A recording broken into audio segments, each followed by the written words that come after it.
So,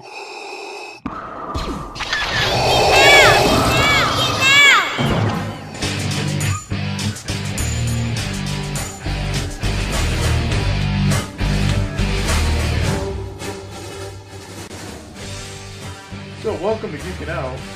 We're here, two co-hosts. And the Sleaze. And I am Moose, of course, your host for this evening, or this day. Who the fuck knows? We're in space again. We somehow got off Sleaze's couch. Yes. Not sure how it happened. We got off on Sleaze's couch? Yes. Mm-hmm. And we were stuck for that second, but it wasn't dried yet, so it wasn't bad. Which is I good. had to have professional cleaners come in. Yeah. Again. So there's that. Yeah. It was almost like running Schmegma. with Velcro on into a Velcro wall. It was similar to that. Tony's face is awesome. By the way. So follow us. What's that? Go ahead. No, follow us. Follow us I didn't mean to interrupt. on Geeking Out Network without a K on Twitter. We have a wonderful Instagram. Follow us there. Check out the website, geekingoutpodcast.com. If you have any show suggestions or any of that happy stuff, you can email us at geekingoutnetwork@outlook.com. Now we can start the show. Now we All can. right. So today's show, we're going to be going over some special news. Emails? Emails? I already answered all those, so it should be good. Did it take a long time? Yeah.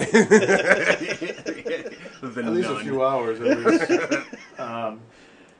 So first thing we're going to go over is there's some news about a Sopranos movie coming out. Oh, yeah. I didn't know about that. Pretty prequel. Sweet. Prequel, like Sleaze said. Is it going to be a young Tony Soprano, young skinny Tony Soprano? As far as what they're saying, it seems like it's going to be before that. Yeah, it's more about his dad and his uncle and how they started out, which would be cool. His father, Johnny Boy, Johnny Boy and Soprano. his wife, Livia, I think her name is, right? Correct. Something like that. Yeah. So that's pretty interesting. I was a pretty big, not a huge fan, but I would say a big fan of Sopranos, and I know Sleaze was probably a huge fan. I was a huge fan. Huge fan. Tony, So that's pretty cool. After all this time, they're doing a movie. Tony Soprano's mom was a real fucking piece of work in that show. I'm curious to see how that Yeah, how they. What made her a cunt? That's like one of those. Yeah, that's. One I didn't of want to those, say cunt, but since you did, I'm gonna have I'll to. get on board. We're gonna double down on cunt. Yeah. Yeah. Yeah. That's one of those characters that needs to be played right. You know what I mean? Yeah. Yeah. For it to work. And what very important news is we have business cards. If you haven't noticed on the set, we're actually sponsored by Boba Fett himself. As you can see, he's holding one. We have the Millennium Falcon here. We have the Malevolence. Boba Fett loves the geeking out. Yeah. Right. Loves it. Just like he loves the D. About the same. Disney. Yeah. Disney D. Who are in no way a sponsor of this show. So, No. or what he's laying Or on. know who the fuck we are. I would get sued. The other important news is, well, among other things, there's going to actually be a live action show officially. They finally announced it, and Mr. whatever his name is... Jon Favreau. This guy is right. He's going to be directing it and stuff. He was looking at how that spelled, and he was like... No, I actually... His name is until, like, the 10th line of these notes, so it's I'm like, where the fuck is his name?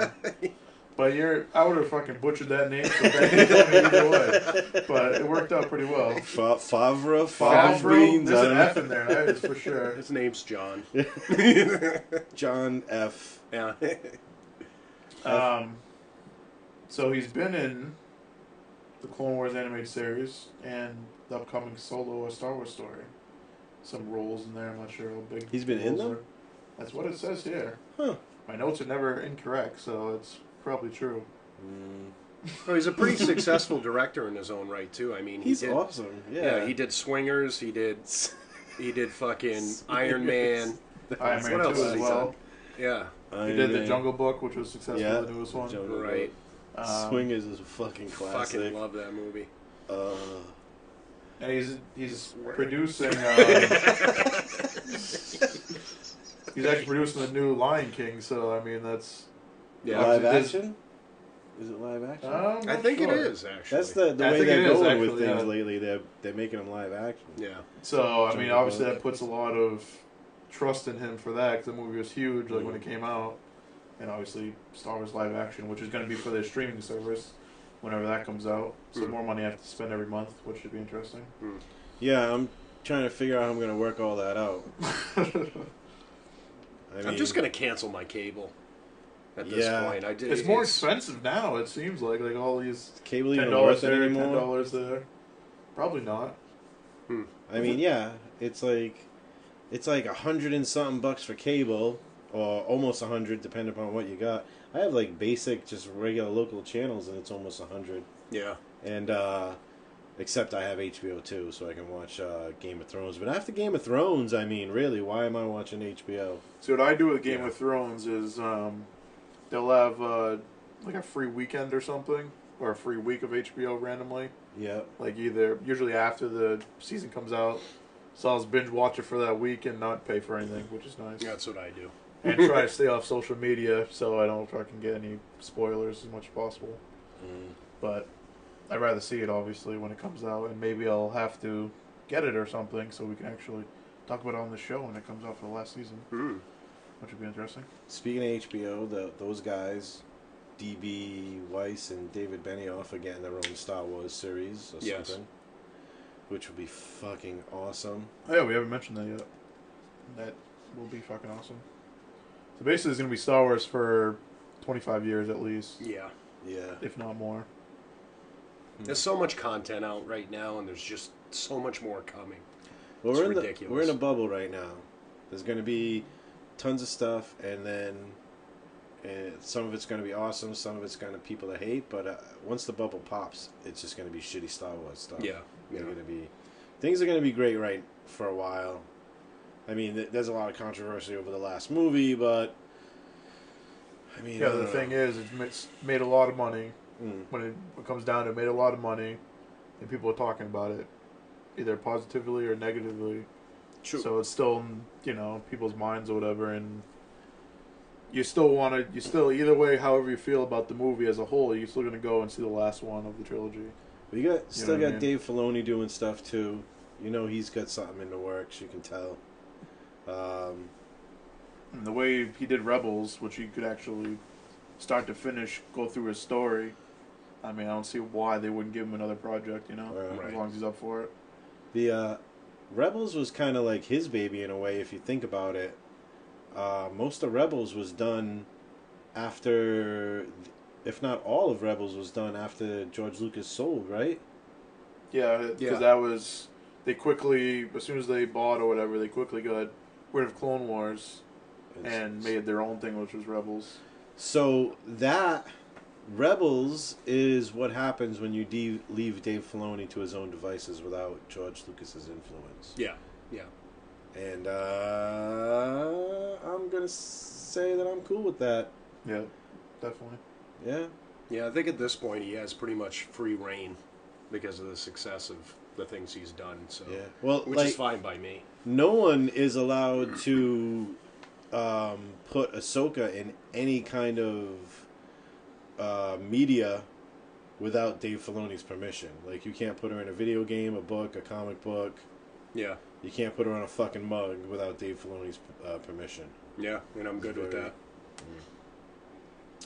Be interesting what becomes of her, if anything. The only thing, what's the guy's name that's running the Marvel Studios? Does anybody know? I always forget this dude's name. That guy. So it's funny, like, there's a big buzz around and on the internet, and it all seems to be, they keep comparing Kathleen Kennedy to that dude. And they're saying how that guy is just like into everything Marvel. He knows all the backstories. He knows what's going on. He's in on every meeting. He is up the ass of every Marvel movie. Right. And the buzz that's going around is like that Kathleen Kennedy is not. Yeah. Putting in, like, she is not doing what that guy is doing, and like how they're saying that she's not like she's not like a Star Wars nerd like that guy is a Marvel nerd, Yeah. so to speak. And they're saying that's that like in the long run that's what the big problem is, that she's not locking it down like that guy's like. Because like Star Wars is not having the success that Marvel is having in the way of building a big universe that shares a continuity. Yeah. It's definitely not. Well, they came up with that plan from the get-go. To copy Marvel? No, well, I mean Marvel in general. As soon as they started making movies, the first Iron Man, they started showing. Yeah. They had Thor's hammer at the end, so I mean they knew this was gonna be a long line all the way to the Avengers. I remember seeing that too. So I mean, it's what 10 years in the making or whatever. Mm. I mean, it was pretty much for the most part, it was predetermined. I mean, it's pretty hard to do that with, at least that with Star Wars. You know what I mean? Like 10 years of like build up for something as epic as like the Avengers and Thanos and stuff. You know what I mean?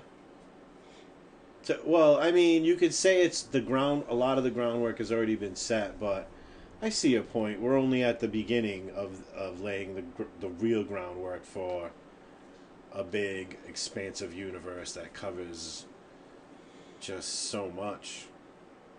Meh. Oh yeah, and it's already been established. Where, I mean, Marvel in a cinematic point of view wasn't established. No. You know what I mean? So they could sit down and say, okay, so we're going to introduce, Iron Man, put in a little Thor thing, we're going to do this, and there were steps that they could do to build this. Where Star Wars, the universe, overall was already really built. The storyline was already there, so now they're trying to, they're trying to build upon that, so that's the difference to me. Speaking of Thor, did you see that, Ragnarok? I fucking loved it. Oh my god. I think it was, they're saying stuff about Black Panther, but I'm thinking Thor. I can't wait to see great. Black Panther. Yeah. Thor is awesome. It was a fantastic movie. The fact that they, had Led Zeppelin in it. Oh, yeah. I'm like, they made this movie for me. Yeah. My favorite superhero in Led Zeppelin? Okay. Yeah, this is good. I'll take two, please. It was very reminiscent of Guardians of the Galaxy and the whole feeling of that and all that I loved. So they brought a lot of that to me, my opinion. They brought a lot of the let's say mojo of the Guardians of the Galaxy movies to the Thor movie, and it made it much more fun. Because the Dark World was a great movie, but it was dark, and it wasn't like a fun movie. Not and at this all, from beginning to end was like a really fun movie. I like how Thor is more acclimated to life on Earth. He seems like a guy that's been on Earth for a while now, and he's cracking jokes and right. Surta, son of a bitch! I thought my father killed you 500,000 years ago. Oh, classic. Yeah, it was a fun movie. It's one thing they do with Marvel pretty well too. Is each movie is a little bit different. Like each superhero movie is different, individually. Yeah. Like Iron Man's different than Thor, and so it's not the same shit across the board. I love the Hulk stuff, Planet Hulk stuff that they added to that. Oh, that yeah. Ragnarok movie. I'm waiting for that standalone. Another Hulk? Yeah, Well, they can't touch Hulk for a while until they reabsorb that movie company. What was it? Sony? No, Fox. They just bought Fox, right? Yeah. Disney just bought Fox. But they did. They can't touch Hulk. Who was the last one under though? Not Edward Norton though. Yeah, Edward Norton, that one. Yeah, I think it was Edward Fox. Norton Was that I Fox? want to say it's Fox. Yeah. Yeah. Oh yeah, the movie Edward Norton did that last Edward Norton movie was a Fox movie.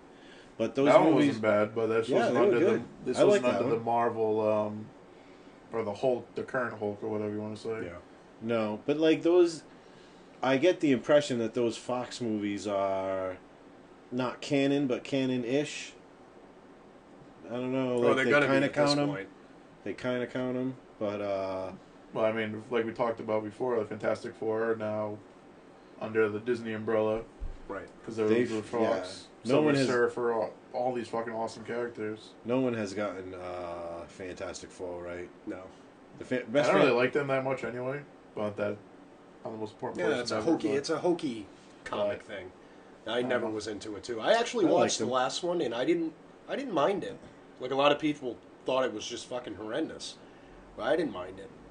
You know, it's funny. You know who? Well, that's the one when they. Sorry, go ahead. The only movie that got Fantastic Four right was The Incredibles. Yeah. That's the best Fantastic Four movie. Yeah, The I agree. Incredibles. Yeah. The last one was when they were younger, right? It's like the beginning or whatever. I didn't see it. It was like a reboot, sort of. Yeah. You know. I didn't see it. Didn't they have Black Flame guy? Yes. Yeah, Yeah. and that was like the big thing. How did they explain that? Because is somebody adopted, or is there like different parents? I don't even remember. I don't know. I watched that movie, but I didn't think it was that great. But it was so long ago, I can't really remember what the fuck happened. It's not that great, but it's way better than the other two. Oh, really? Yeah, it's the other two to me were just horrendous. I'd definitely like to see some Silver Surfer movie action. Oh, there's a rumor that they're actually doing a standalone. I hope so. He's fucking awesome. He's ridiculous. Yeah. Which would He's be so good. powerful too. Right. And like, you know, if there's a Silver Surfer movie, then what are we in? Wave 4 coming up for the Marvel thing? Wave 4 is going to have Galactus as the big baddie. Yeah. If that's the case. Yep. If they're going to absorb all that fucking Fox content. Like, if they get the Fantastic Four, that means they get the Galactus, they get the Silver Surfer. Mm-hmm. They got X-Men, most importantly. And Deadpool. Yeah.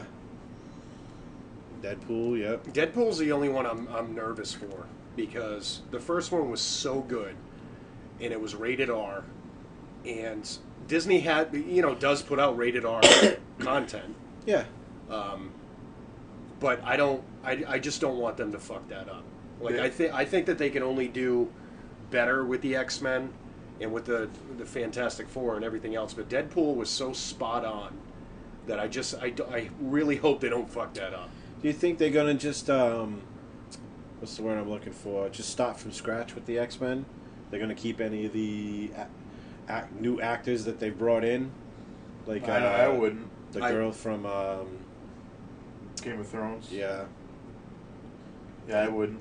and I mean, Apocalypse is an awesome character, and they just fucking. I didn't like That was what a they did at horrendous all. movie. That movie sucked. That movie was terrible. Maisie Williams, the from Game of Thrones, Yeah. is going to be in the New Mutants, and the New Mutants looks like a horror movie, and they've got the classic characters from the New Mutants, Yeah. which is kind of awesome. It should be good. That's all, like that's the So much fucking shit to watch. that's when I was collecting. Ridiculous. That's Yeah. when I was collecting those Sunspot, Cannonball, Warlock, Magic, the little dragon. Even Kitty Pryde was a member of the New Mutants too. Yeah, yep. She kind of bounced back and forth from the X-Men to the New Mutants. That was a classic team, man. Not to harp on it too much, but it was so disappointing. When First Class came out, it was such a good friggin' movie. And I'm like, all right, it looks like they're going in the right direction to actually make something out of the X-Men, especially after, the third of the trilogy of the original X-Men. That was fucking a terrible movie. And I've always been a huge fan of the X-Men. So when they did the First Class and they did like a soft reboot of it, I'm like, great. Mm-hmm. But then they came out with fucking just crap after that. It was just handled like shit again, to me. They yeah, I don't hate the X-Men movies. There are definitely some X-Men movies I love more than others. Right. And even I think like even some of the bad X-Men movies, like there are parts of them that I like. But yeah, there's a lot of shit there. Crap in there. Yeah. I mean, hands down, Logan is the best X-Men By movie. far. Maybe like one of the best superhero movies. That that was I've such a seen. different superhero. That's why I think Deadpool was so good. Yeah, because it was realistic. Unexpected. Yeah. It was unexpected. It was realistic. It handled itself like an adult movie. And You know what I mean? if you've read it, not that I've read a lot, but from what I've read articles and comics here and there of Deadpool, that's who he is. Yeah, that's Like he that's plays what him it is. fucking perfectly. Well, that's always been the problem with the Punisher, because it's a mature comic. You know, it's very gritty and it's very violent. Yeah, he kills people. He's Right, a serial he's killer. a serial killer. Yeah. And that's why I love the Netflix, because that's what he was in that series, and I loved it. And he's not a cuddly serial killer like Dexter. No, he all. murders the shit out of you. You know, he murders the fuck out of you. He doesn't just kill you; he murders the fuck out of you. They push the whole like military like background thing too much in the series. I think though. I didn't get through the whole thing. I haven't been through it all either, but so far that's what I've noticed. Well, yeah, I mean there is thing, whatever it is. I just started watching Jessica Jones. That shit. So I understand like this is their outlet to have a message for things and stuff like that. And obviously it is a real problem, like saying that, but as far as I know, I mean, enlighten me if it's different. Well, it's not what the Punisher was, you know what I mean? No, but I think it was a good twist on it because it really made you understand why he was the way he was. And that essentially is why his family got killed, too. Right. Yeah. So, I mean, it sort of makes sense in the long run, I guess. Well, they never, like, keep the story exactly the same, but they always seem to try to keep the basics. Right. I never expect, like, word for word from the comic. I mean, Ragnarok isn't exactly what happened in the comic. No. But then again, they've had Ragnarok, like, 3 times in the fucking comic. I mean, even Civil War, like, there was, 5-on-5, and the comics and stuff, it was, like, 100, 200 on 200. It was some teams, yeah. It was, like, ridiculous. Well, when they're writing it, they gotta think how it's going to translate, you know, on film, like Walking Dead. I mean, it follows a lot of the comic, but there's stuff that veers off and makes it more original, you know. Right. I don't know. I'm kind of all set with The Walking Dead. Yeah, at this point, I watched, I think, the first episode this season, and I was like, meh. It's just too many years at this point. There's so many times they could have killed Negan, and they didn't. Yeah. So many times. No, it's just a matter of there's so many filler episodes. Like last week was a filler episode. I didn't see it. well, that's the thing with the first episode of this season. They attacked Negan. Yeah. They took over his compound, essentially, and then, like, what else are you going to do this season to make it worth anything? Right. Like, they did all this work, they took out his lieutenants and all this shit, and this elaborate plan to like, take him out, and then all of a sudden, somehow he gets away, and I'm like, okay, this is fucking bullshit.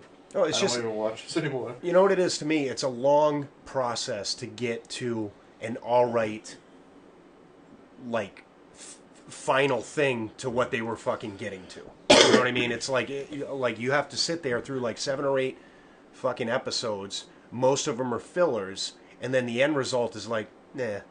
You know, it's very unclimactic. I spent that whole last season as Scott from Austin Powers. Like, I have a gun in my room. I'll just go get it. We can kill him right now. Yeah. Let's just kill him right now. It's just fucking ridiculous. That's the thing. They built up that whole last season of Negan versus them or whatever. Mm-hmm. And then this season, at least from the first episode I watched, seems like it's going to be that almost the exact same thing. Right, it's just drawn out. It's like, okay, yeah, he's a cool character and shit, but, you know, a season of a bad guy and then just go with it. Yeah, I'm all set with it. But it's just like, I don't know.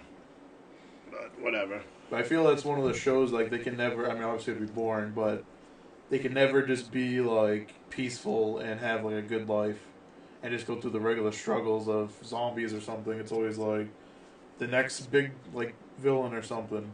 I like the, there's a certain truthfulness to The Walking Dead in the sense that, like, it's just like Scooby-Doo. The real monsters are always people. Right. Just regular people. Right. You know? I think that's how it would be. Like, if that really happened, you know, people would be, like, fucking ridiculous. But the thing is like, to get back to your point, is, you know, they keep, like, every season or two, you know, they're fighting against something, they win, and then they move on, and then they instantly fight with somebody else. There's a lot of filler shit. Like, what I want to see from it is, let's change it the fuck up a little bit. Like, first off, like, get out of the whole area that you're in. Like, maybe go to, like, the East Coast, go to a big city. Like, I want to see, like, New York City after this. I want to see, like, Chicago after this. I'm sick of them running around the woods. like, and looking out for these fucking hillbilly, people that are trying to kill them, like, Right. like just a different, like not a different vibe to the show, but like a different scenario. It's the same scenario with just different characters. Like you had fucking the governor, and now you have like Negan, and now and then there's gonna be somebody else, and it's just let's if they're gonna stray off the comics, like I said in the storyline, let's do something different. Get out of the fucking woods first off. Stop repeating that pattern. Yeah, it's the same pattern. Yeah. Yeah. Aren't they supposed to like connect with that other Walking Dead show? Yeah, At I've heard something about that too. That show I watched, and I was like, "This is dog shit." Very quickly. Yeah. And then when the Rick character died randomly, I don't know if you guys watched that show or not, but yeah, that totally turned me off from that show. And I was like, okay, this is fucking. Yeah, the stupid. first season was good because you saw that different scenario. And it was before everything happened, so you sort of saw like Right. what happened and stuff like that. Yeah, and now it's in the same trend as The Walking Dead, where it's just patterns, the same fucking patterns over and over and over. Yeah. I mean, it's been on what 10 seasons or something. Yeah, but I mean, out of the fucking I think it's the 9th. Wrap it up, B. It's either think of something different or wrap it up. It's because it's gonna get to the point, and it already is if you look on social media and shit, where like the premiere was one of the lowest in the history of the show. Yeah. Like people are starting to talk shit about it. People are saying, "Oh, it's fucking boring," and viewership is down, and all that stuff. If you want it to sit there and last, then you have to start thinking of better ideas. Don't take the same exact premise and just go with it. It's like the Sopranos. They went out on a good note. Sons of Anarchy, another iconic, show. They knew when to end. I have to go watch that now because like I kind of lost steam with that right towards like the second to the last season, and you were like talking it up on the last. Last podcast, season was I'm fantastic. I'm like, I might have to go finish that. Yeah. Breaking Bad did it really well as Yeah, well. Breaking Bad was another perfect. That was like before it even started going down. Like there's like we're just gonna end this on a high note. Yeah. And that was fucking really good. I love that show. And that's what the people at The Walking Dead need to do is they need to sit down and say, well, how can we make this different, or just that's it. I mean, I think the genre is still strong as far as popularity. It's just they want to see something different. Yeah. If The Walking Dead wants to spruce things up, they need to do what Game of Thrones did. Dragons. They already had the zombies. Now Walking Dead needs some dragons. They should just do a merge. Yeah. That'd be sweet. Well, just what if The Walking Dead is the modern day world of Game of Thrones? What if? We haven't done one of those in a while. Well, here's a fun fact. You mentioned Breaking Bad. They're saying that Breaking Bad was a prequel to The Walking Dead. Oh, I saw that. Yeah. That's kind of cool. Fucking the blue, what do they call it? The crystal meth, the blue crystal meth. Oh yeah. That was basically what caused it. Yeah. Just started turning everybody into zombies. Just kind of. Oh, and it has to do with that show the newer Walking Dead show, Fear the Walking Dead, because one of the characters had a bag of, like a backpack or something, or I might have this a little wrong, but I think it was something about a backpack with Heisenberg's fucking special blue meth. Meth. Some blue ice. It's the new Blue age ice. crack. Yeah. It's nice. It's good stuff. Yeah, good If you want to enough. ruin your life. Or turn into a zombie. Yeah, turns you into a zombie. That's hilarious. It's pretty funny how that happened. Or how they say it happened. So you guys ready to go over the last 4 episodes of Rebels? Yeah, let's do this quick. Do this quick. Let's get this over with. Let's get this out of the way. I got some fucking shit to say about these episodes. Jesus. Alright, so yes, the last 4 episodes are the last 4 ever. Ever. Cry. So just to go quickly, because someone's impatient. So Hera, Rex, and Callus recruit Hondo, Gregor, and Wolf, and Ketsu for a plan to liberate Lothal, which they agree to out of respect for Ezra. Very nice. And Hondo is a fucking awesome character. Yeah, he is. I just got to mention that. I don't think we mentioned that before, so I just got to throw it out there. I'm glad they brought him back from Clone Wars. He kind of reminds me of Garak from Deep Space Nine, just a little tiny bit. Yeah. Like you can't trust him, but you still like him. Yeah. You still root for him, like even though he doesn't always do the right thing. No. Like he'll fuck you over, but then he'll call you and be like, "Hey, the Imperials are heading your way. How do they know where we are?" Yeah. It's like I told him to get away, but I'm telling you now. Well, I'm warning you. I've called you to warn you. So Ezra receives a vision that Thrawn is returning from Coruscant, meaning that they must enact their plan to seize the capital right away. At the capital, Governor Price is secretly contacted by Ryder, who offers to betray the rebels to her in return for his own safety. Fate. Which is also obviously just a ploy to get them there and thin their numbers and get her and all that shit. Sneaky bitches.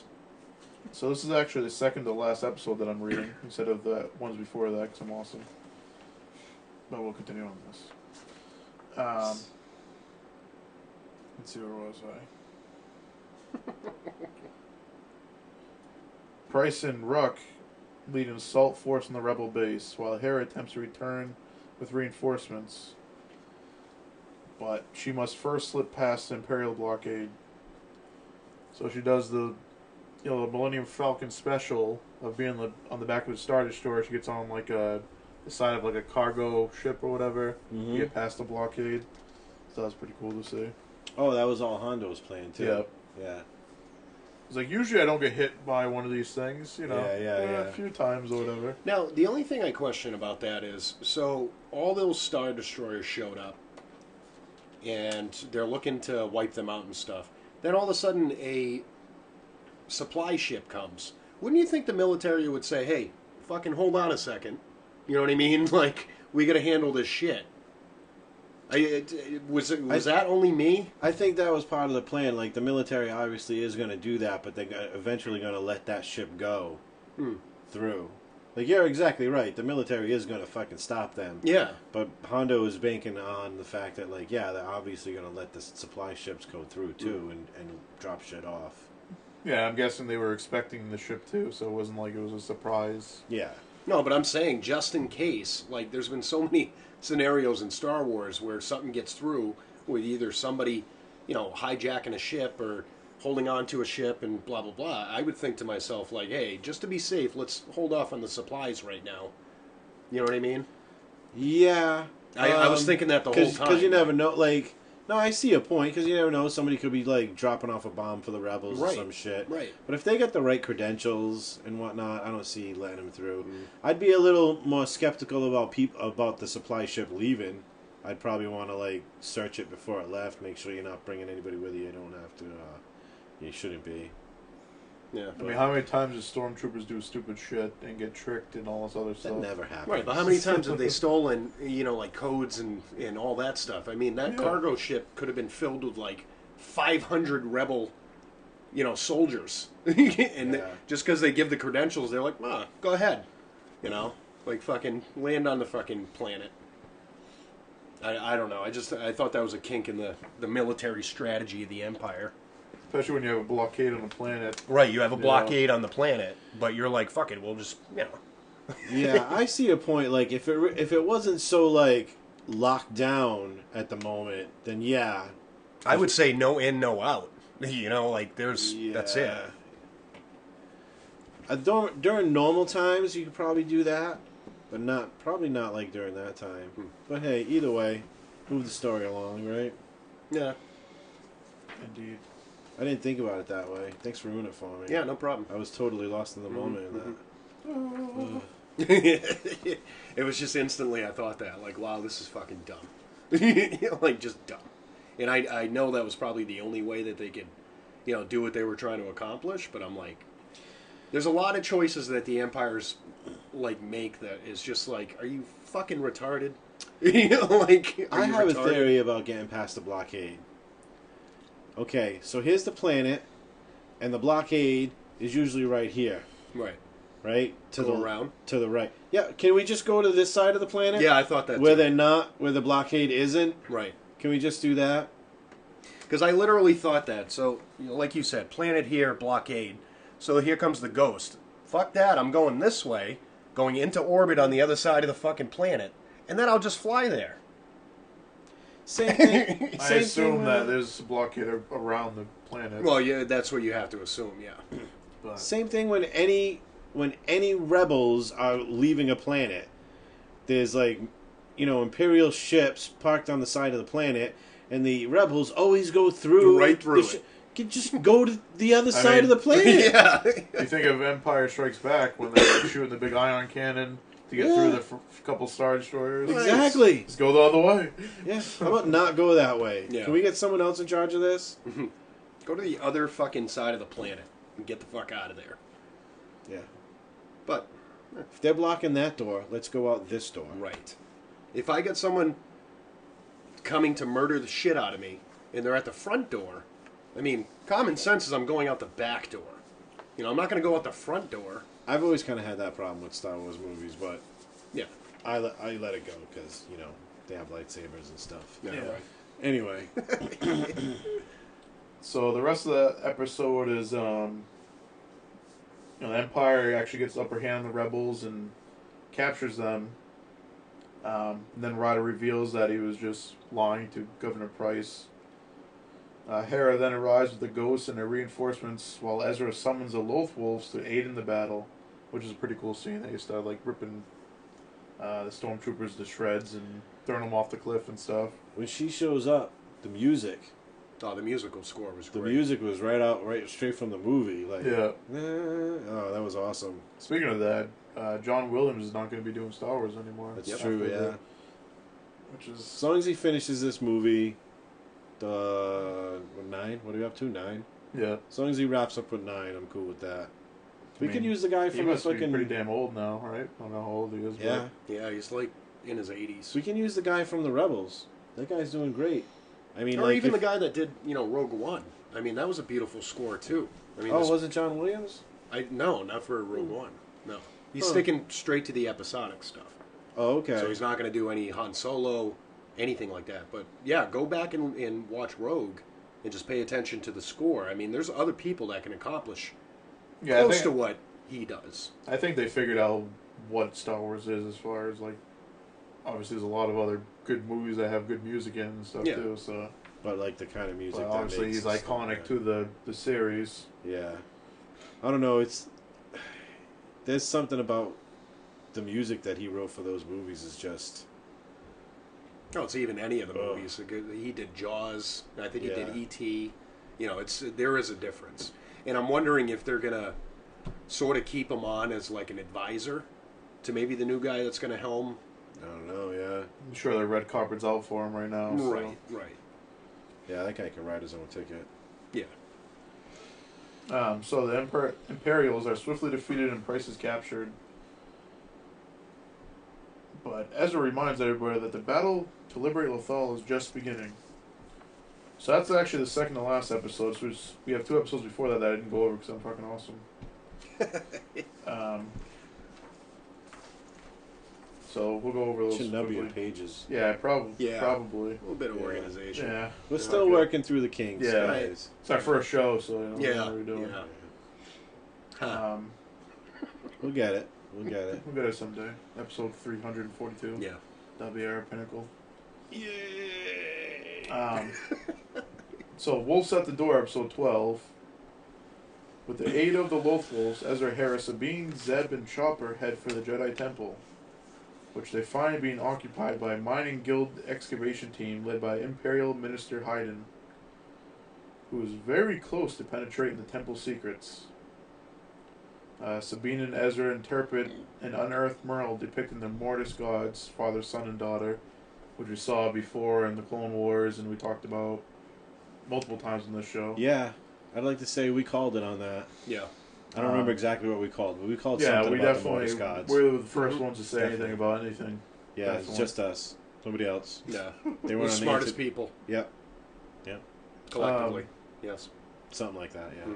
Ezra uses the Force to bring the images to life, the wolves in the picture start walking across the cliff face and show them the location of the door. However, despite the disguises of Ezra and Sabine, their presence is found out and the alarm is raised. Ezra, Ezra manages to escape through the door into the temple just before he can be captured, but Sabine is captured. She kind of gives herself up. Yeah, for Ezra to distract, escape or whatever. Mm-hmm. So go ahead. Sorry. So he's in there. You guys ever see that Airbender, the last Avatar? Yes. That show. So there's a scene, there's a episode where he's working through his chakras, and at the end he kind of gets to his last chakra, and this part of the where he's in the world between worlds, where Ezra is in the world between worlds, it kind of reminds me of that episode. I thought the same thing, actually. Yeah.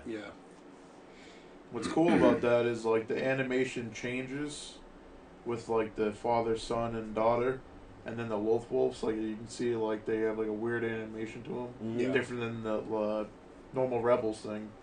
I thought was pretty cool, like good like difference or whatever. Yeah, I like everything they're doing with these last few episodes, the way they're wrapping this up. Obviously, there's a couple of things like we were talking. Yeah. It's just like, man. But that's typical Star Wars stuff. You can't get every single it's not thing like right. it's the first time the Imperials fucked up. Yeah. And then like this is can't be forgiven or something. Yeah, let's build a Death Star with a link in it, and then let's build a second Death Star with basically the same fucking problem. You know, I digress. Well, the second one, they flew right into the heart of it and just blew up the center little. Yeah. But when you're what's it? constructing it, I mean, like, let's be a little bit smarter. Maybe, Well, the maybe first not. one there was a flaw in it on purpose, obviously. Yeah. Well, it makes sense now. The second one, they just made giant cavernous routes to the center of the Death Yeah, Star. they just said, "Fuck it, we're not going to even hide that shit." Just make it big enough for the Falcon to fly through. I'm sure we won't have a problem. Right. Well, their shield failed them, so that was the biggest thing. Yeah. This really accessible fucking building that we put on a moon is gonna really protect it.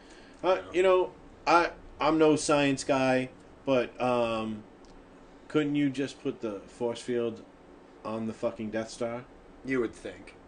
I mean, or if you're gonna make something that important on a moon, wouldn't you like scout a little bit, make sure there's no teddy bears that could ruin your day? Or just make it better fortified. Yeah. I mean, it was pretty fucking easy to get in there. So. yeah. Anyway, back to we'll- Rebels. So that was the end of that episode. So the next episode, like you were talking about, Ezra's actually inside a weird like space portal in between world thing. World between worlds, yeah.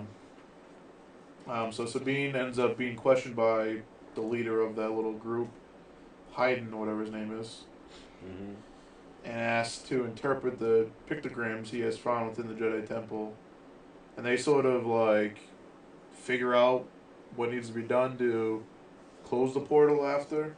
She definitely does. He wouldn't. Yeah, figure I out don't anything think that without her. she definitely doesn't reveal that to him. But Hera and Zeb end up saving her by blowing up like the little room or whatever they're in and making her fucking flip over and stuff. That was cool. Hilarious. It's like pure like Star Wars like saving, and she knew it obviously. Like her like, oh well, sorry about the mess. That was it. She knew it was coming. Shit's about to go down. And up and then back down And again. down. Yeah. Sounds familiar. So Ezra sees like the bird, the convoy or whatever, in the portal or in between worlds, whatever you want to call it, and he ends up following it to pull Ahsoka out right before Darth Vader's going to kill her. Which is finally revealed after, was episode or season 2. What the hell happened? I remember us talking about that very moment on the podcast. Yeah. And how she kind of like disappeared into that triangle walkway, and like we never hear from her again. So it was a cool way to explain that. It really was. Yeah. It was very good writing on their part to do that. I like that whole sequence. I like how they when he I like that he fucked up by doing that in a way, but it wasn't a fuck up. Right. You know, like he shouldn't have done that, but it seemed like it was all part of the master plan in a way too. Right. And her going back to that fight and watching the rest of that fight was pretty fucking badass. Yeah. Awesome. Crazy. I wish it seemed like it would have went longer, especially the way Vader walked out of there, like limping and like all fucked up. Like it seemed like she got the upper hand at least at some point. Mm-hmm. When she made him drop down that hole, that's when he got really fucked up. No. Right. Yeah. Yeah. I don't know. It just seemed like she would have actually put up a better fight, at least from the way he came out of it. But obviously we saw that. Her character has made such a 360 fucking turnaround. Like I remember like watching the original movie in the theaters, the Clone Wars movie, and like, oh, I don't know about this, and then by the end you're like, you know, like you're on the edge of your seat. You got to know what fucking happened to Ahsoka. You know, I remember like being totally skeptical of that character in the beginning. And now I'm like, oh, she has a book out? I got to read that book. I want to know what happens with Ahsoka. Well, she's fucking awesome. Longevity-wise, she has one of the better stories. You know, is there's like you said. I mean, she was when you first saw her, she was a certain way, and now you see her as like totally fucking different, and you've seen that whole growth, which is really good. They wrote her character very well. That's why I'd love to see anything having to do with her being in a live action. You know, and really. You think they do a live action? I would love it. I would love if she made some kind of cameo in something, or I just want to see her in live action form. You know, I got some comments about where they're going with that, but I'll wait till the end of this to get into that. So Ezra realized that he can change things and wants to save Kanan. So he runs, figures out where his portal is and is about to grab him, but Ahsoka stops him. Basically saying that he chose to sacrifice himself. Don't take that away from him, and if you do, everyone else is going to die. Yeah. Right. You know what I mean? Like, if you save him, everybody else will die. There's dire consequences to it, you know? And like we sort of said before, when we didn't obviously know this happened, by doing that, it fucked up the TIE friggin' factory. Fucked up, blow up all their fuel. Plus saved all those people and, all that stuff. So right. it was sucks to see him die, but it was a good sacrifice, There's no way he could have pulled him out without... I mean, what were you going to pull him out the exact second after he pushes Hera away? Right. The not even a second. I mean, like, the blink of an eye in between where he pushes her away and that fire consumes him, it's almost instantaneous, right? I mean, there's Pretty no much, way yeah. he could have pulled him. There's no way he could have done both. Right. There's no way he could have saved Kanan and everybody else. No. The thing is, obviously, that wasn't a door to the portal, so he couldn't even, like, step out, like, go through the portal, grab them, pull them all back in through the portal, you know what I mean?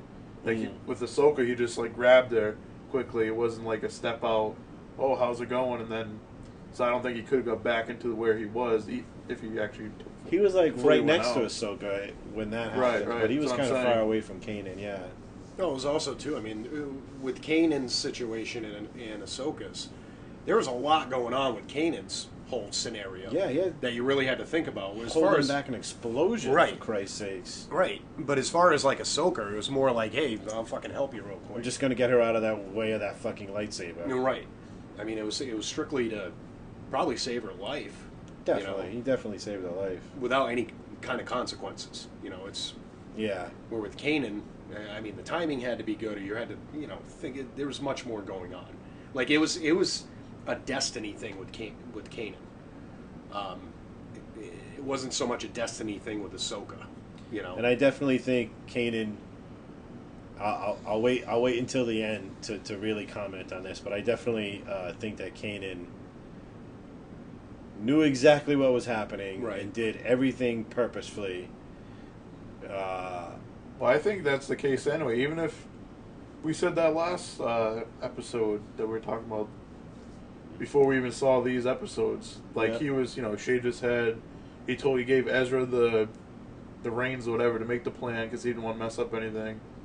He knew exactly what he was doing the whole time. He knew he was going to die even before. More than happened, more It than seemed just like he it. knew he was going to die. There was something else he knew. But He I'll knew get what I'll needed get to to be the done. end to say what I'm going to say about that. So by opening the fall gate that welcomes in the Emperor, which is pretty fucking awesome to see that.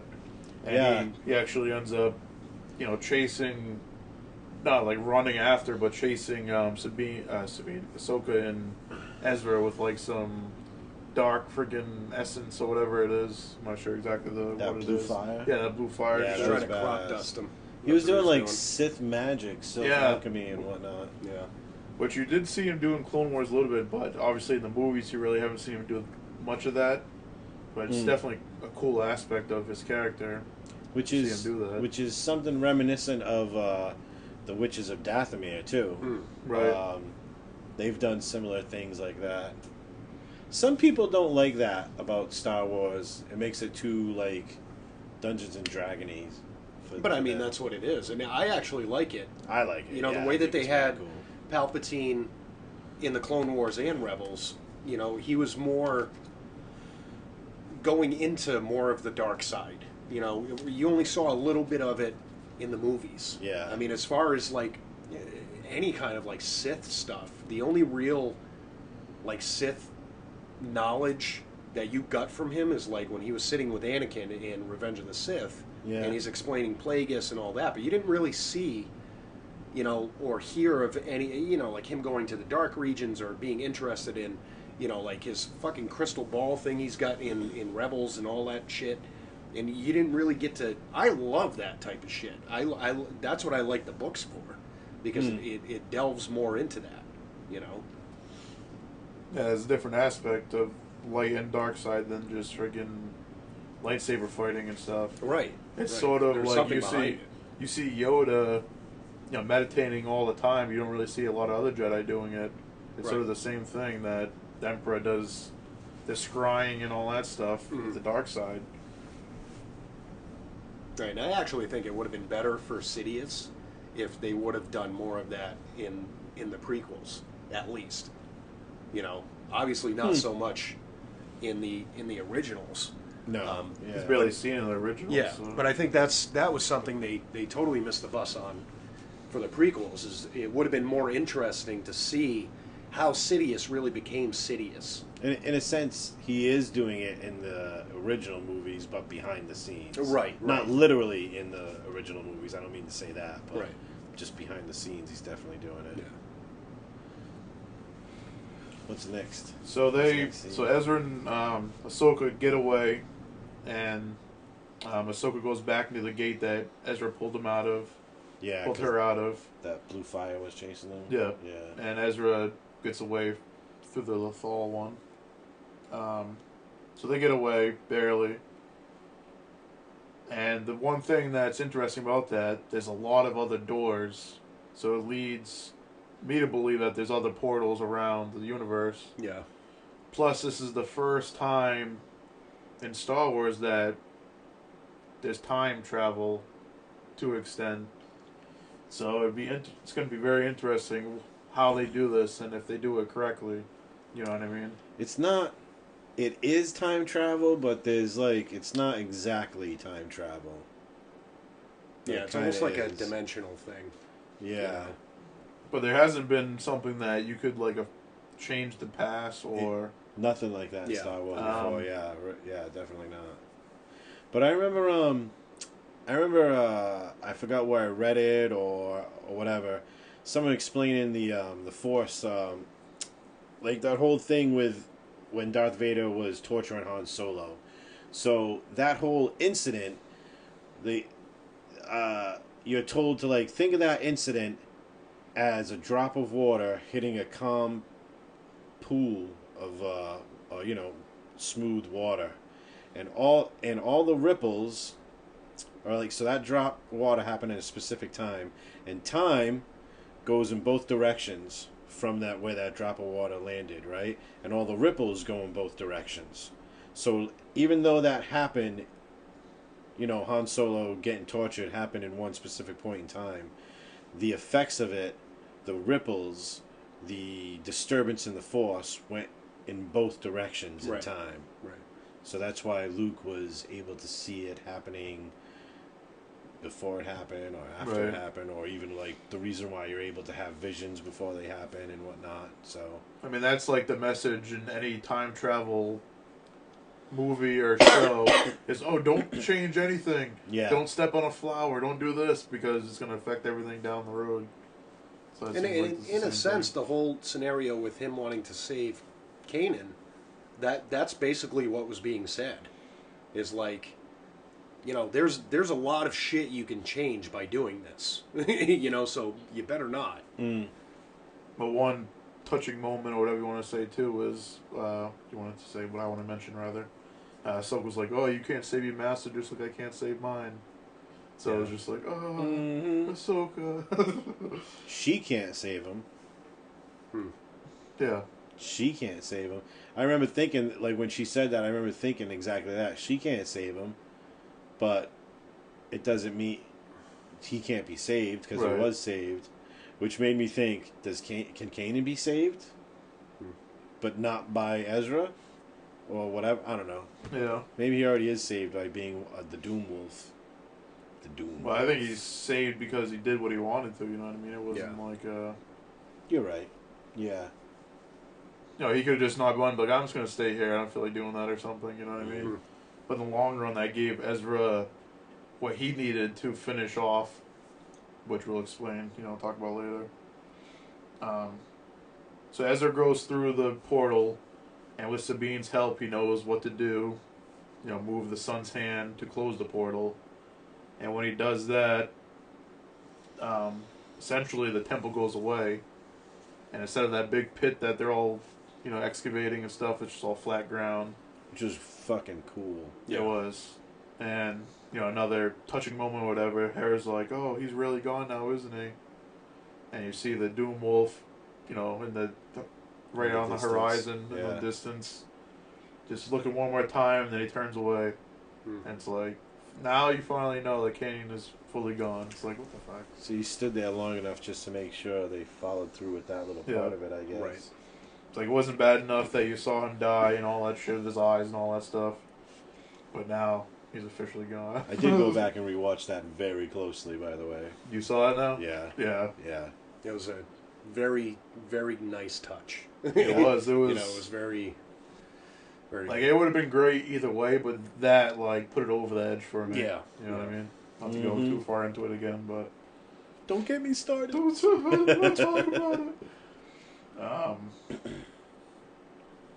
So they barely got away from all that shit happening, and the way they did was from Chopper driving like some freaking drill or something, and like getting blocking the stormtroopers and stuff, and riding it out on the ramp and all that. Oh crap. yeah. It was sort of a funny moment, like after all like the seriousness of the episode. Which kind of reminded me of the last Star Wars movie that came out when BB-8 was on that walker. On the walker, yeah. Fucking hilarious. So that's the end of that episode. So now we can actually go in order and go to the last one now. We're doing time travel right now. The last so that's two, the first time we've done technically. time travel on this show? We figured we might as well. It's a theme in Star Wars now, so we're breaking ground here. Breaking ground. So with Price as their prisoner, the rebels force her to give them the clearance codes to infiltrate the Imperial Command Center at the Capitol. Yeah. They seize the control room and plan to issue an evacuation order for all the Imperial forces to return them to the command center. Then launch them into space and self-destruct the fucking thing. Which is a pretty fucking sweet plan. Yeah. But of course, it doesn't go as planned. So Rook overhears the plan and warns Thrawn who tasks him with disabling the planetary shield. Callus issues the evacuation, I don't know why I keep on saying that, evacuation order, and all Imperial forces enter the command center. But before they can launch, Thrawn arrives and positions his Star Destroyer directly above the city. Which it was just like, to me, it finally felt like Thrawn was going to get what he wanted and stop the rebels. Like, everything was going to a fucking hell in a handbasket or whatever analogy you want to fucking say. That's what I thought. I thought it was, here's the shitstorm. Like, if there was no supernatural intervention, Thrawn had that fucking situation locked down. Especially because this is, I think, the only time we hear Lethal, right? Like in Rebels. The only time what? We hear about Lethal. In Rebels. Oh, you mean in general in the cartoon? Yeah. So, I mean, I figured, okay, they just either blew the shit because when he started bombing the city, or, the city, the planet and stuff, I was like, okay, maybe they just fucking blow it to hell and destroy the whole planet or something. It's like at the end when they say, like, Lethal wasn't, like, a huge blip on the Empire's radar at that point, so when all the shit went down, they didn't have time to fucking deal with some outlying system that didn't have a factory on it anymore, that couldn't produce TIE fighters anymore, that didn't have a fuel factory. There's no temple or anything either, so the Emperor didn't give a shit about it anymore. What's the point of fucking going to the Emperor died, blah, blah, blah. So Thrawn orders the rebels to just surrender or he will bombard the city, which he does a little bit like I just said. Ezra decides to surrender to stall Thrawn while the rest of the rebels move to reactivate the shields. But they all try to stop Ezra, and he goes through, and some serious gripping fucking moments. It is. It's like Ezra, finally got the lesson from Kanan that this thing's bigger than you, and he's like, I'm gonna go. I know what I need to do, and of course one more time, he jumps through the fucking vent and goes out that way, and Sabine helps him or whatever. There's that line from Zeb a little later on where he's like, you know that thing where we trapped all the fucking stormtroopers in here with us? We are also trapped in here with the stormtroopers. Yeah. So Thrawn puts the Ezra in contact with the hologram of the Emperor. Meanwhile, Mart realizes the planet is in trouble and takes the Ghost to enact a backup plan Ezra has given him by sending a signal over frequency 0 to summon help.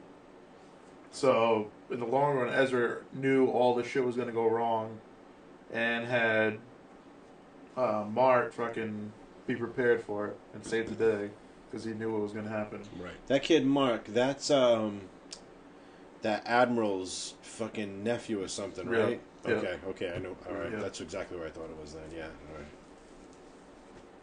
That dude's dead. That Admiral's dead. Yeah, he's dead. He took out the ship or whatever in whatever episode that was. Yeah. When they first found the rebels on that planet.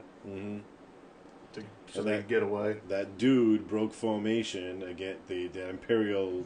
Didn't listen to Thrawn, Didn't listen to Thrawn. You gotta listen That's to what Thrawn. happens when you don't listen to Thrawn. Right.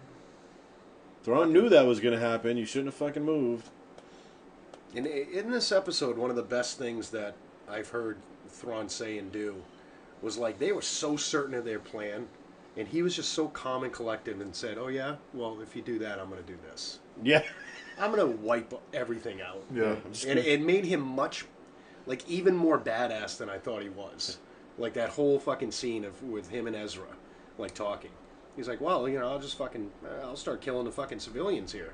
Yeah, I've planned this out. Yeah, this is why I'm where I'm at, basically. Yeah. This is why I have blue skin. Right. And I walk with my hands behind my back. When you walk with your hands behind your back, you got to know some stuff. Yeah, you fucking know everything. It's him or Morpheus, you know what I'm saying? Right. So, yeah. Excellent point. Excellent point. So, as the rebels fight their way to the shield generator, the Emperor tries to tempt Ezra with a promise to revive his parents. Which was pretty fucking, cool scene. Ezra almost takes the bait, and you see the Emperor as Senator Palpatine instead. flickers back and And forth. and then all of a sudden when he breaks the part of the temple or whatever, he turns back to fucking Sidious. But it's like a cool like, I don't know, vision like fuck with Ezra or whatever, and he finally realizes he has to say goodbye to everyone and not be attached anymore. So he says goodbye to his parents one last time. Ezra refuses the Emperor's deal and escapes custody, while the rebels are able to raise the shield before Thrawn can commence bombardment of the city. Zeb is able to trap Rook inside the Jenner as it activates, killing him. Yeah, Which was fucking hilarious. It was great. The look on his face. Yeah. Oh, That was fucking awesome. it's gonna hurt the whole time I'm dying. Yeah. That was so fucking... I was laughing before I read it because I was a little bit ahead of myself. And it was just so funny, like, Zeb just wrapped all the fucking pipes around him and stuck them, and he's like, oh, this is gonna hurt. During the completion of this, Zeb became one of my favorite characters, like in all of Star Wars. Like he really, really did. I was afraid they weren't gonna give him the justice that he needed or deserved as far as, like, a character standpoint. Right. Like, it seemed like they've been sort of fading away from him the last, like, couple... Like, this whole season, really. Yeah. And yeah. finally they brought... he's not a main character, but they brought him back and he was, mainly in, the main force and all that stuff. Yeah, that's what I loved with his conclusion to his story. I really like Zeb too. In the beginning, I kind of felt like we didn't need Zeb. Yeah. Like Zeb should have been Captain Rex or something. Maybe. But when all is said and done, like I'm glad he's there. Yeah, yeah. I definitely like Zeb. He's a good character. No complaints. So Gregor is mortally wounded in the fight and dies, which one of the clone troopers that's, with Rex and stuff. I like that interaction at the end there. Like yeah, we finally get to fight for something we chose to fight for. Right. 'Cause Yeah, there was a lot of, like, those type of things that were fucking awesome. But it necessarily wasn't needed for the whole story, but it was awesome to, like, see those characters go out like that. I mean, because when you break it down, like, no matter how you cut it, the Jedi employed a slave army to fight their war. Right. Pretty much, yeah. So, morally ambiguous? Not really. And one of the best little cues, and honestly, we were talking about Kathleen Kennedy before. This is why Dave Filoni should be in charge of all of Star Wars content. Okay. Because Okay. the cutest, the cutest little fucking nod to the actual original fucking movies, and everybody over there, the last couple of years or whatever, is like, was Rex in Return of the Jedi, right? Yeah. That was the big thing, and they fucking put him in the uniform, and I was like, that is perfect. Yeah. Like that is. Yeah. It was a nice little cue to. It was a nice little fucking treat for the fans. You know what I mean? The only thing they didn't take off were his gauntlet thingies. Yeah. But they, yeah. But I love that. And that was one of the things we pointed out too, right in the beginning of the podcast. Right. Well, Cool. they even said, like, he fought in the wars and all that stuff. Yeah. So it's Yeah. pretty official that was him. Like, They put him in the outfit. They say he fought out in the battle. Yep. I mean, come on, that's definitely him. Yeah. Without a doubt. Loved it. Yeah. So Ezra fights his way to Thrawn and reveals that he arranged Mart to call the Purgle, which are those big fucking hammerhead whale things that go through hyperspace and all that shit. And it's a good build up. Like, I knew it was them. Like, it was fucking weird. Like, when Thrawn's like, "What's happened to my ships? Where's my blockade?" I was like, "It's those fucking things." I knew it was the Purgle too. Yeah, It was so just like, I was like, that's the only thing that could come out of nowhere. It's not the fucking Rebel Alliance. It's not anything that would just, like, destroy these things. And I remember thinking, like, how many people watched that original Purgle episode and was like, this is a filler. Right. Nope. I mean, it might have been at the time, but someone, Dave Filoni or something. Dave Filoni had a fucking plan. I've been watching, like, all kinds of interviews and shit Yeah, he's been on point. Like all this shit meshes. Yeah. Like That's why really he good should be together. in charge. Yeah, of he's all of the Star Wars content. He's keeping track. I can't remember that executive producer director guy that runs Marvel Is Studios. it Feige or something like that? What Yes. the fuck is his name? Kevin Feige. Feige. Kevin Feige. That's he should the be guy. the Kevin Feige of Star Wars. Yeah, that I guy mean, Kevin Feige is on fucking point. Yeah, because it's the little shit. It's the little shit that us, like the real hardcore fucking fans, are going to be like, that was great. Mm-hmm. You know. That's what's important. That's who's gonna buy everything they The can. books, Star the Wars, games, the movies. and go see fucking the movie 18 times Right. in the theaters and shit. Mm. So the Purgle, they actually grab Thrawn's flagship and prepare to drag it into hyperspace. Which, Ezra's on the ship now. And even with the plea of Ezra's friends, and, I'm not going to name them all, but all of them there, Yep. he decides to stay on the ship to make sure Thrawn is defeated for good. And they jump away. All right, so I want to say something about that. So Ezra is holding back stormtroopers from entering the bridge, and he's also putting the Force in Thrawn's direction, right? Well, Thrawn gets out of the... But he pushes him back. But Right. he's standing there like this. Let me stand up. He's standing there like this, right? He's doing that position, which, if you think about it, was the same position Kanan was in Yes. when he died, and the same position, the same exact fucking thing Ahsoka did when she blew Ezra back and went to fight Darth Vader. Right. Like, it echoed, 3 times through this whole thing. And, I gotta say, when they jumped into hyperspace, I was completely at calm. I was not emotional like I was with Kanan. No. I was a fucking Zen master. I was just like, I don't know. I knew Ezra was fine. I know Ezra's fine. Yeah. I didn't get I was like, he's not sacrificing. Well, he's sacrificing in a sense, but he's not about to be killed. Right. And I knew it. Well, I think the Kanan thing was... It was literally after their little break, the winter break or whatever they fucking called it. Yep. And it was the first episode left. The first episode back. Mm-hmm. And, you didn't think someone major was going to die right then. People might die, but you figured it would be like maybe a series finale or something. But it was just... See, I knew. Right off the bat. It was a thing we'd been predicting, mostly you. Yeah. I knew it was Right going to from the happen. They were start. going to smack you right in the face, right in the beginning, and then they were going to go about the ending. That's the way I felt. And obviously the way they did it, too, which was the worst. Not Right. the worst, but the best. But you know what I'm saying? Yeah. Yeah. It was just like, they could have just, had him there holding it, and that would have been, okay. But you wouldn't have felt the same way if he, had a blowback era, and his eyes changed and all that shit. You wouldn't have felt the same way. No way. Mm.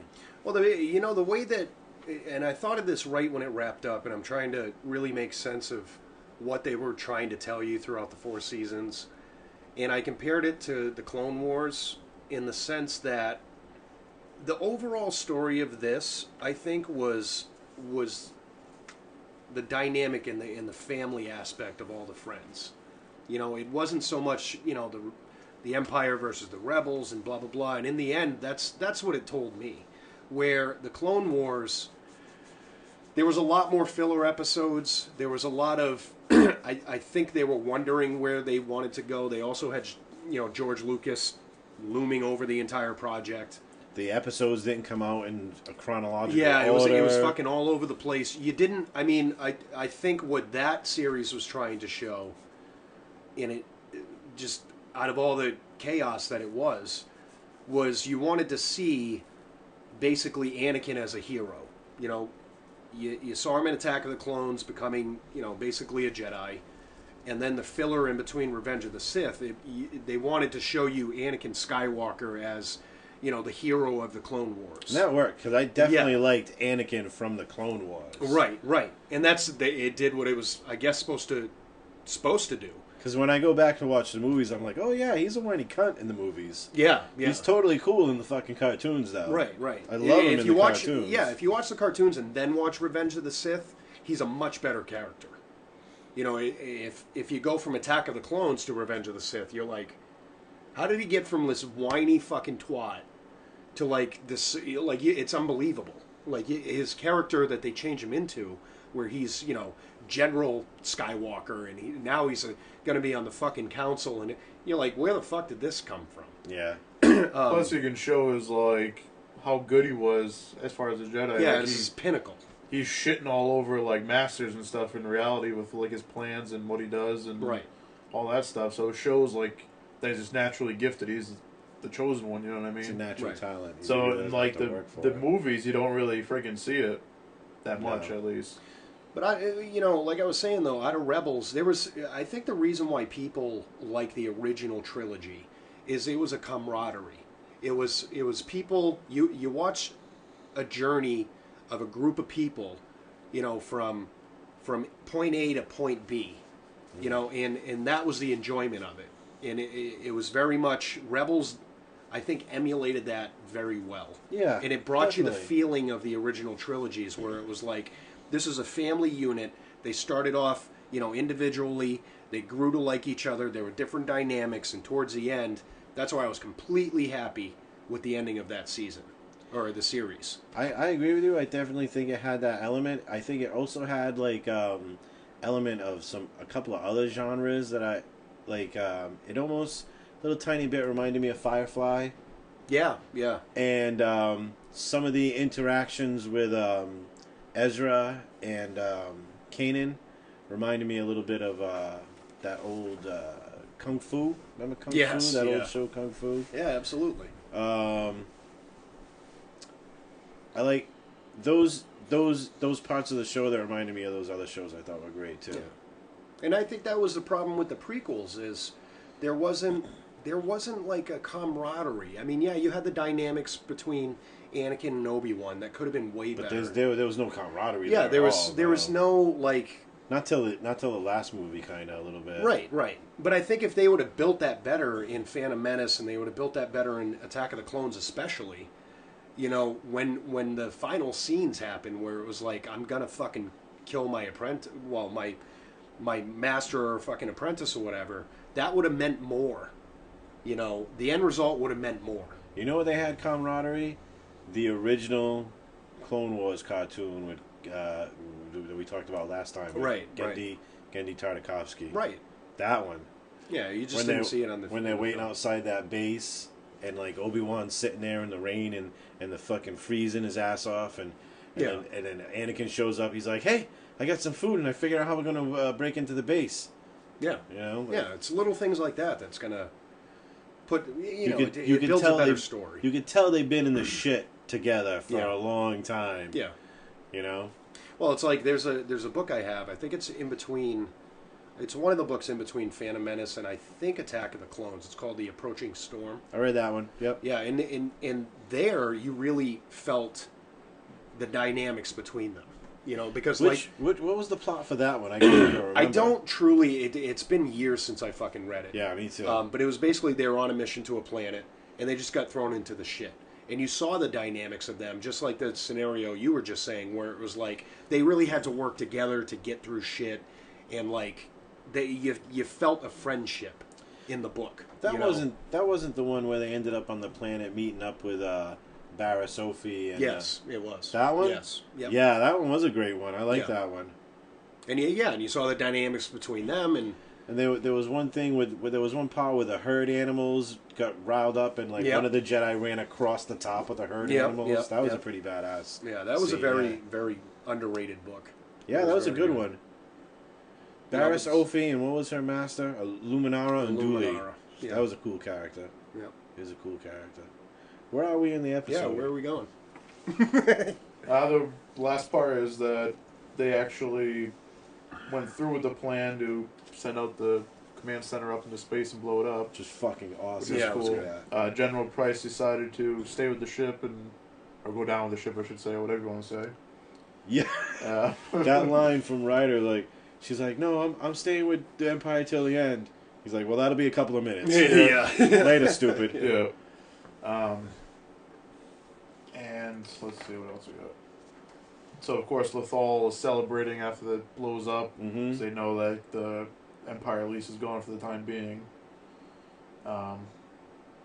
But the Empire, as you see, never comes back to the fucking planet. Right. Mm-hmm. So why are you gonna go back to Lethal? right. The fucking fuel's gone. The factory's gone. Your fucking Dome City thing is fucking gone. Yeah. So Zeb ends up taking Callus to Lirazan to show him that he didn't truly exterminate all of the Lasset species. Did they go back? No, they didn't go back in the. That little scene right there where you see them standing together almost makes me think that could be like a Han and Chewie kind of spin-off story. Yeah. Right. Yeah. Or I could see that like as a one-shot movie. or like they're a couple now. I think almost get that vibe too, a little tiny bit. I don't know. Maybe I'm just seeing gay people everywhere. I don't know. I mean, I could definitely see that as a standalone movie though, Yeah, Yeah, yeah, it'd be one-off. entertaining. totally. A one shot there. Yeah. because they obviously, in Rebels, they were stuck on that Hoth-like planet and had to survive. That was Yeah. Enemy Mine. Remember that old Yep. movie, Enemy Mine? Yeah. That was they stole that trope. Which I don't care that they stole it. I fucking thought it was a good episode. So I mean, they obviously have that respect, and now they're like brothers basically. Yeah. Hera and Rex continue to fight with the Rebel Alliance, and it's revealed Hera gave birth to her and Kanan's son, which is fucking amazing. Yeah. Which was the best fucking reveal like ever, because we thought, oh, what if, maybe. But to officially see it is fucking amazing. It used to be that Twi'leks and humans couldn't reproduce together, so obviously they changed that. Moreover, this is what I want. Just Jedi sperm. They can just do whatever they want. Okay, Yeah, that's what I'm I'm cool with going that too. Okay, so what I wanted to do, what I want to talk about this. She has a son, Jace, whatever. Jason Syndulla. So, back, get in the Wayback Machine for a couple of minutes there, and those times where Kanan was like, "Hey, when are we gonna talk about us? When are we gonna, when are we gonna deal with our situation?" So when you watch that for the first time, you're like, "Oh, he wants her to be his girlfriend, Right. and." He wants him to wear her. He wants her to wear his ring or his Letterman jacket or whatever. That was not the fucking situation. No. She was pregnant, I mean, and he that was like, part of it probably, but Are we going to talk about this? Or "Are we what? going to talk about us? You are fucking pregnant, by the way." Yeah. That Yeah. totally changes that conversation. That's what was fucking going on. That's why he kept, like, "Hey, what are we going to do about this?" And then when the wolf stopped when the wolf stopped him when he was going back to save her, and he was like, the wolf was basically like, "Hey, I got to talk to you." I think the wolf revealed to him that this is what's going to happen, Yep. and in order for you to save your son, you have to die. And he was like, "Okay." Yeah. yeah. Yeah. That was I it. agree 100%.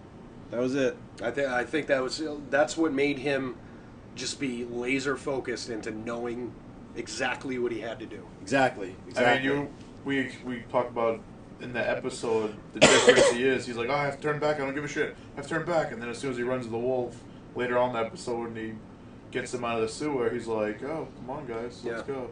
We'll go get Hera later or something." So calm, so it's fucking so zen different. like. So that makes perfect sense. Yep.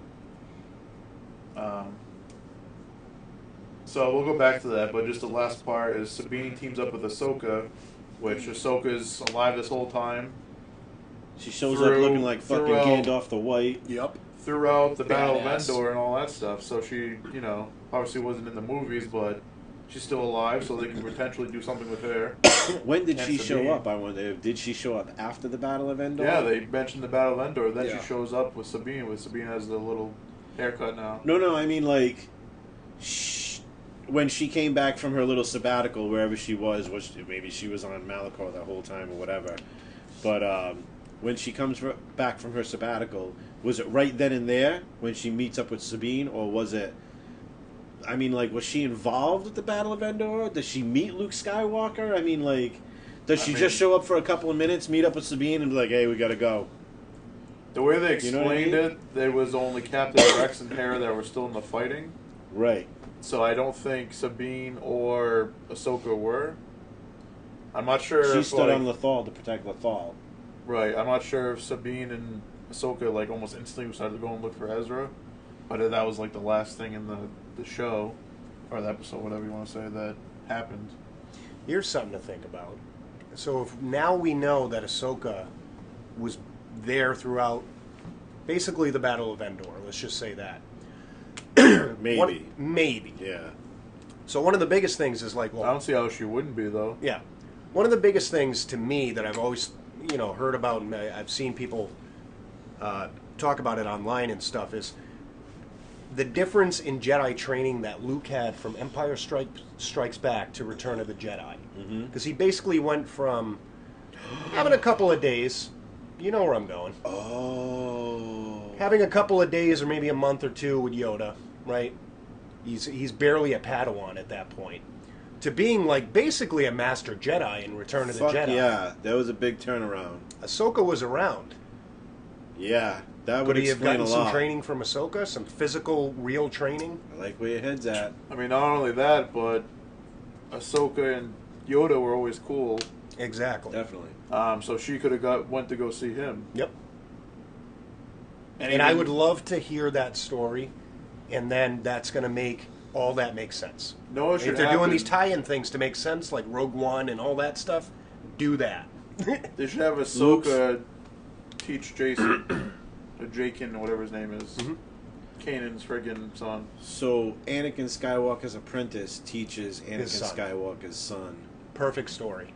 And hopefully Jason Sandula as well. Right. Oh. I mean, the way they threw Ahsoka that in- standalone movie Oh. has it right there. And there is an actor, I forget his name, is a to play spinning... Ahsoka. Oh, No. the guy that plays Bucky from in the Marvel movies. Yes. Have him play Luke He looks Skywalker. just like Mark Hamilton. Yes. Mark Hamill back in the day. Yep. You know the guy I'm talking about? Yeah, I know his name. The Winter there's a- Soldier. He there's looks a- just like the Winter Soldier is the guy that looks just like Mark Hamill. Yeah, there's a comparison picture that I you know see all the it's- time. It looks exactly the I same. know as exactly Mark what you're Hamill. talking about, yeah. So you got an established actor. Everybody wants to. In the universe. The thing is, though, I don't know if they would use him because he's already in like the Marvel universe. Why not? Why not? I just don't see them doing it. Not that he doesn't look like him or something, but if they did do that, especially for a Luke character, I think they would go outside, like get some. But you already have an no. established But either way, it would be actor fucking like awesome. in your team. Yeah. Let's say the Disney team. Why not? Yeah, I don't like your negative attitude. We're going with him. Yeah.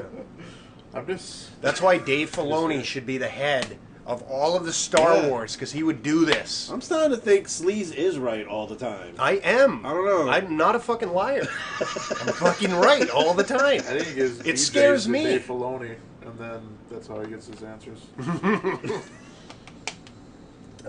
Either that or Dave Filoni should hire me, because I'm always right, and we'll make fantastic You Star should Wars. probably fucking content. hire all of us, and then we'll just have the official Star Wars podcast. Right. So, Right.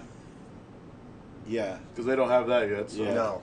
wink, wink. So apparently Moose is always right now, too. Yeah, fuck it. Starting I'll this jump on the moment. bandwagon. It rubs off. So, so like I was watching this Q&A with Dave Filoni and a couple of other people, and this guy gets up, and you can't see the guy in the audience asking, but he's basically asking, like, where you gonna go?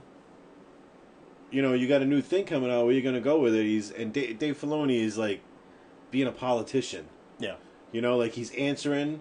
But he's not answering. He's saying words, but not answering the fucking Right. question. And he's like, we just got to figure out where we're going to go with it. And the guy in the audience is like, where you're going to go with it? Ahsoka and Sabine are going to go look for fucking Ezra. Like, says that right to him. And Filoni just kind of, like, clammed up, like, and the audience is like, yeah. And Filoni just, he just does his little politician thing. Yeah. That's the next fucking series. That's got to be the next show. That would be good. That's got to be it. Oh, my God. When I saw Ahsoka show up like that, and I was just like, that's what we're doing next. We're going to the fucking unknown regions. We're looking for Ezra. Yep. We're going to find fucking... Just There's think, going to be like, more what they Thrawn. they could do whatever they wanted now. It's fucking sweet if they did that way. See, when Ahsoka showed up in the end, it didn't feel like, okay, they're bringing her back just to finalize it. They're bringing her back to continue something with her. That's the way I felt. Yeah, definitely, definitely. Especially, like I said, season 2, end of season 2, whatever. Like, they could have just left it as is and not brought it back ever. Yeah. But they brought it back There's a for the reason. last couple episodes for her. And it's so she can train Luke Skywalker in between Dude, Empire Strikes Back. Holy fucking and Return shit, of the Jedi. that's good. Did you come up with that yourself? I did. You see that? No. On the interwebs? Right here. If you see it on the interwebs, they stole it from me. They stole it from this podcast. Did you get all the shit copyrighted we're saying? Like your Dash Rendar thing? Mm-hmm. Yeah. And my thing that I haven't brought up yet. Oh, Boba Fett thing. I did not see that online.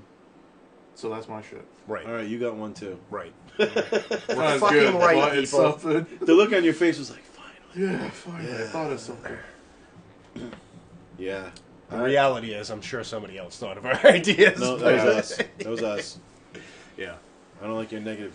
I don't like your negative. The vibe. thing is, they're original to us, so that's what matters. Even Right. if someone else made the freaking connection as I well. definitely think we broke the Dash Rendar thing, and if that's true, you came up with that all by yourself. That's fucking badass, dude. I want to see that shit. Yeah, the boxing is okay.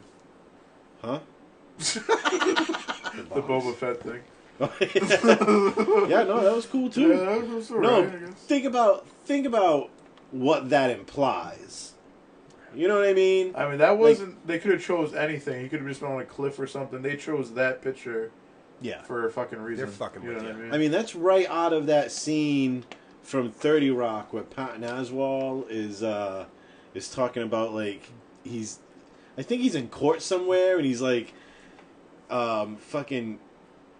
he's talking about the episode 7 before it came out. You remember the show 30 Rock? Yeah, yeah. I'm pretty sure there's an episode with Patton Oswalt in it where he's talking about basically the first draft of episode 7 before they even before Lucas sold the movies or whatever, and the opening scene is Boba Fett climbing out of the Sarlacc pit and shit like that. So I don't know, like the cover of that box is fucking exactly what he. Supposedly that's what described. happened in the books after Return. Yeah. So. That was a pretty good book. Him climbing out of that shit. He was fucked up for a while. Yeah. Yeah. You would imagine. Yeah, because basically, like, the Sarlacc just starts digesting you. So the first couple of layers of his skin were gone, and, like, the acid in that fucking thing's stomach was eating away at him. And He came back with, Slave 1 or Slave 2, whatever, and burnt the thing. Is Burnt that the what shit happened? out of it. Yeah. Yeah. It's hilarious. Just hovered above it and burnt the fuck out of it. Can you blame him? Nah. Can you blame him? Yeah. The thing tried to eat him. Yeah. I mean, sure, we eat fucking animals every day, but that's different. Not alive. You No, know? not alive. Yeah, not alive, and not Usually. over the course of 1,000 years. Yeah. That's pretty fucking. That's a dick move right there. Yeah, it really That's is. a dick move. We got anything else on there? Yeah, because I got to piss like a Chinese racehorse. Might Chinese be a little racehorses don't pee. Yeah. Crazy. They pee sideways. Huh? They pee Pee sideways. That sounds a little racist. Fucking weird. A little bit. I'm not sure where you're going with that. It sounds, Yeah, sounds we'll kinda leave it at racist. that. You can imply what you want to imply. Yeah. Okay. All right. So I guess that's it. Unless you guys have anything else. No. I think we said enough. All right. For this time. So Yeah. watch the Dr. Huge show as well, the Wrestling Extraordinaire, and follow us again at Geekin' Out Network. No K on the Twitterverse. There's no K. No Okay. Didn't Can't fit. afford, couldn't afford it. No. All right. Once we be making more money than we can. Right. Maybe buy a K. Something like that. And we're making Alright. plenty. Yeah. You know. And geekinoutpodcast.com and geekinoutnetwork at outlook.com for emails. We have Instagram and all that happy stuff. So follow us, subscribe, like, share, tell business cards. When we're Yeah. Tell talking your friends, tell your loved ones. family, tell your grandmother. Yeah. Tell your friends to watch the show on Right. YouTube Right. Yeah. and Or listen to the podcast. You can also listen. It's on all the iTunes. Watching's better for sure. Yeah. Because this is sexy. Yeah. Yeah. All this sexy. Because then Yeah. you can feel a part of the cast and you can be in space with us. Right. Yeah, you can float in space with Yeah. us. Right, it sort of looks like the Millennium Falcon's actually floating in space, which is sort of It cool. does. It Wow, does. it's fucking crazy. I like the setup today. Yeah. That looks really good. Whoever set that up, I mean, they were on point. I'm pretty Those sure the solo movie should have Geeking Out Network business cards on top of it in the movie. Yeah. Yeah, I They're think pretty so. sweet. I think so. Mm-hmm. Looks legit. Definitely. And Boba Fett should have a standalone movie and just hold the Geeking Out Network business card the whole time. Right. Mm. As He a should- part of his uniform. Yeah, like the way the NASCAR drivers have their whatchamacallit. Yeah, where the American flag usually is. Mhm. Just put that right there. Geeking out. Geeking out. Yeah. I think that'll Pledge your work. allegiance. Yeah. To the Geeking Out To the Geeking Out To the Network. Geeking Out. Network. Pledge your allegiance. Pleasure.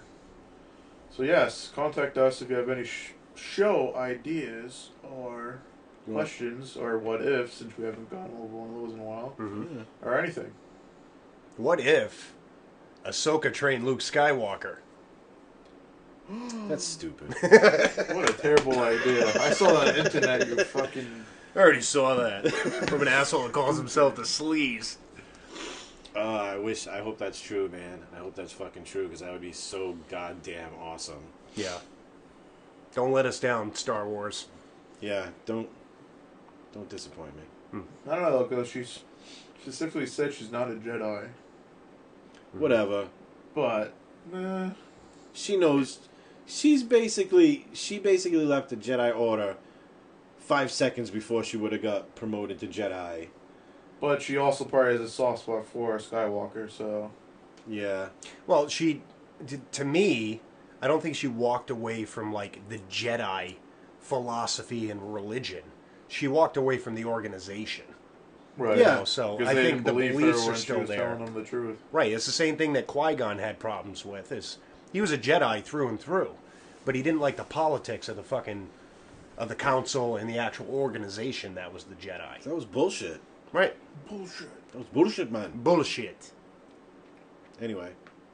So thank you for listening, watching, or both, or everything, and for Tony and the Sleaze. Geeking out. Farewell, geeking out. I just fucked up all this shit. Look. That was a very terrible wave. Look at that. And then it goes gray.